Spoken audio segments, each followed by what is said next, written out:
হাজার ব্যথা বেদনার পরে ফিরে আসনি তুমি আপন ঘরে।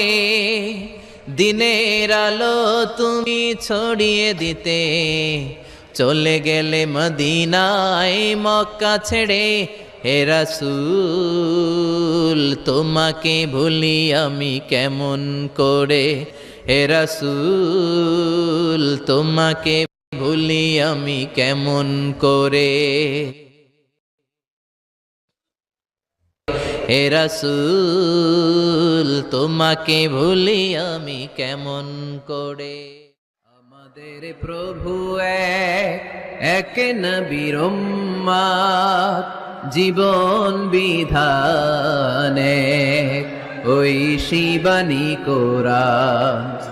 আমাদের প্রভু এক নবীর